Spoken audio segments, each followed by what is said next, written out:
I just got the MIG Switch Dumper in the mail, which means now I can use my MIG Switch to play games on my Switch. So let's go ahead and get it set up and see how this thing works. Wait, what? Wait, aren't you afraid? Afraid of what? Of Nintendo? What about them? Won't they try to take this video down though? I mean, I hope not. I didn't create the product. I'm just reviewing it. Wow, I don't know if I do that, but okay, I guess. I mean, I'm using all the games I've bought from Nintendo on this, so I don't see a problem with it. Okay, well, just let me know how that goes. Anyways, let's go ahead and get this thing hooked up to my computer and see how the MIG Switch Dumper works with the MIG Switch and how it works on the Switch. The first thing we're gonna need is the SD card and the SD card reader. I'm gonna go ahead and put those together and then plug that into my MacBook. And while that's loading up, I'm gonna go ahead and grab this MIG Switch Dumper and the USB-C, which is already plugged into my Mac, and plug that in. And once you do that, you should start to see this light blink, and then you'll see it pop up on the screen. And the MIG Switch is connected as well as the MIG Switch Dumper here. As you can tell, the MIG Switch doesn't have anything on it, and the game card just has this system folder. So what I'm going to do is going to go ahead and grab Mario Kart 8 Deluxe, which I've bought with my own money, and load it into the MIG Switch.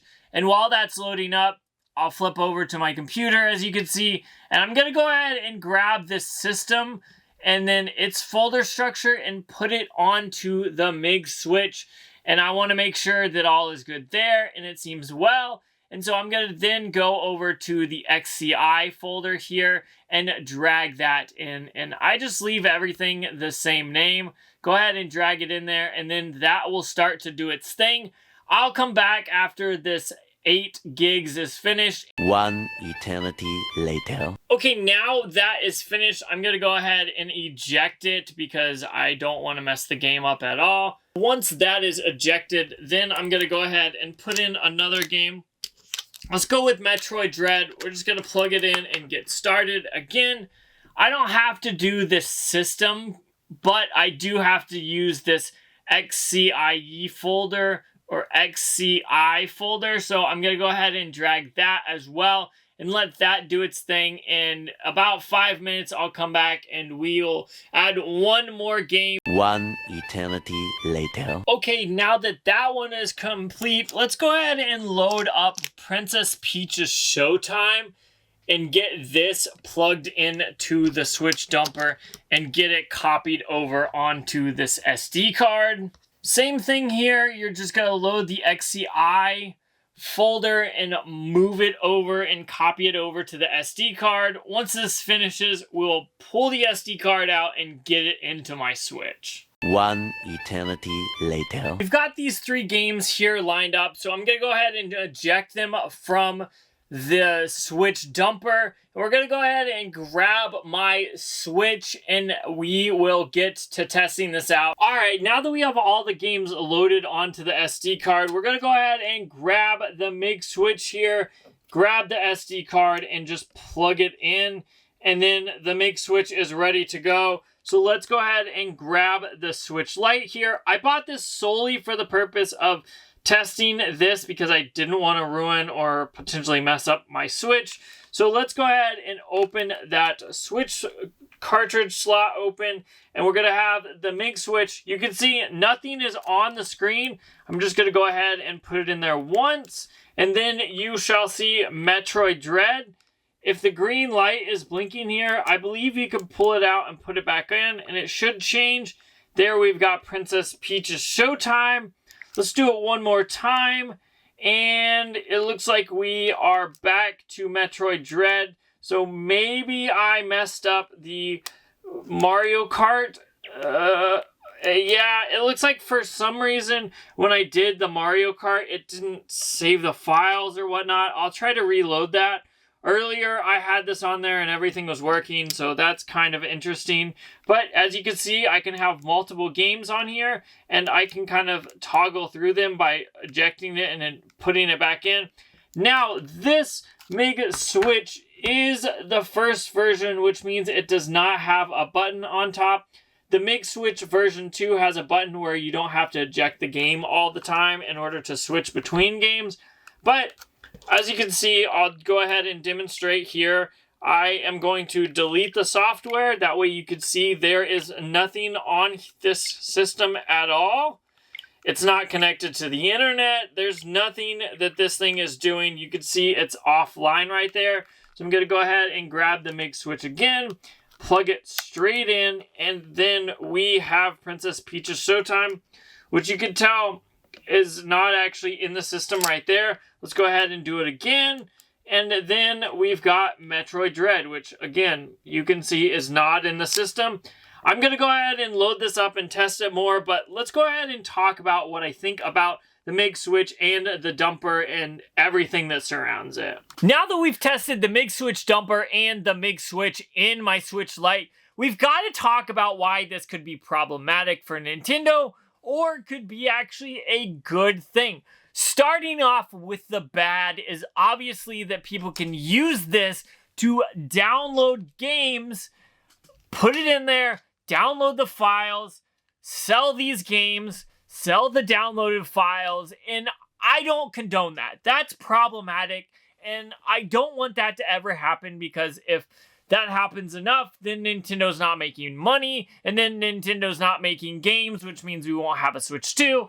And so I'm, for the most part, against piracy when it comes to games like the Switch and stuff like that. If it's readily available, go out there and buy it. If it's not, that's where it's a little different. We could talk about that another day. But I'm not condoning any of the copying and selling or trading or copying and not using it for yourself.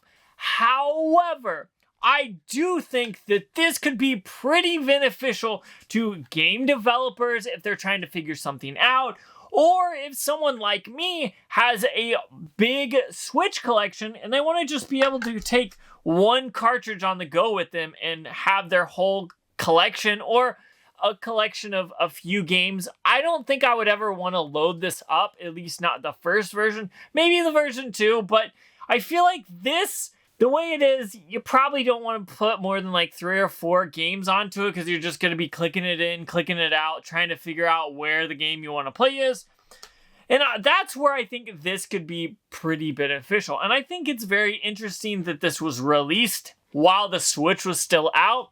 I mean, yeah, we got the R4 for the 3DS, but it seemed like that happened kind of towards the end of the lifespan, which I guess this is too, but that also has its problems. So my thing is, if you're historically saving games from going out into the ether and never being able to be played or again or anything like that, with this, I think that's cool. If you're preserving history and game history with this thing, that's awesome. Or if you're doing it like I am doing it, putting a few games on it that you already own. I purchased all of these Switch games with my own money, and I am playing them on my own console. I'm not doing anything wrong here. So I feel like this is a valid use of the MIG Switch. Now, if you are doing nefarious things, I don't condone that. I wanted to say that a few times. Please don't do that. Don't ruin this for everybody, because what happens, it's usually the few that ruin it for everyone. So if you've got a Switch, you've got to MIG Switch, and you've got to MIG Switch Dumper, please don't be sharing it around. Also, I think this could be a problem, because if someone takes the game, downloads it, puts it on their SD card, and then sells the game, and then both games happen to be online at one point, I feel like Nintendo's just going to block both of those people and not even look back.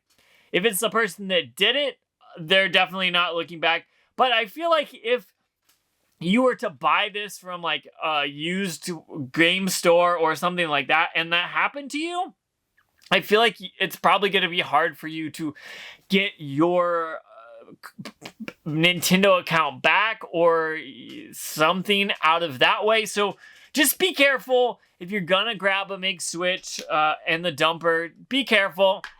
I have not put mine on the internet yet, because I surely do not want my network having problems or my Nintendo Switch account that I actually have having problems, because I love Nintendo. I love playing their games. I've paid for every Switch game that I've played on my Switch or on my Switch Lite. So Nintendo, please don't come after me. Please, please don't. I am just purely reviewing the MIG Switch and the MIG Switch Dumper because I think it's an interesting thing, because you literally have the game at your fingertips here. I think it's pretty cool. I think it's pretty interesting and innovative to see something this small and this easily to use. But I know Nintendo's probably not happy about it. Go after MIG Switch. Don't go after me, Nintendo, if you're going after someone, because I'm just here testing the product. I'm not pushing it or anything like that. It's just purely scientific. I saw it. I thought it was an interesting concept, so I grabbed a copy for myself. I'm not sharing any of the games or anything like that, but I want to know what you, the audience, thinks. Is this worth picking up? Do you think this is kind of an interesting concept, or is it a gray area or like a black and white area? You don't want to cross that line? Comment down below and let me know, because I think this is kind of one of those things that's going to be polarizing, and people are either going to be all for it, all against it. I don't know if there's going to be like a middle ground. So I'm going to get out of here and play some games that I own, that I bought with my own money. So check out that video out if you haven't already. But this thing is actually kind of awesome and really, really easy to use. Now, they obviously didn't spend much money on packaging or anything like that, which I kind of didn't expect, but it was very, very simple. You just plug it in and then copy it. It's that simple. So I'm going to get out of here. Check that video out if you haven't already.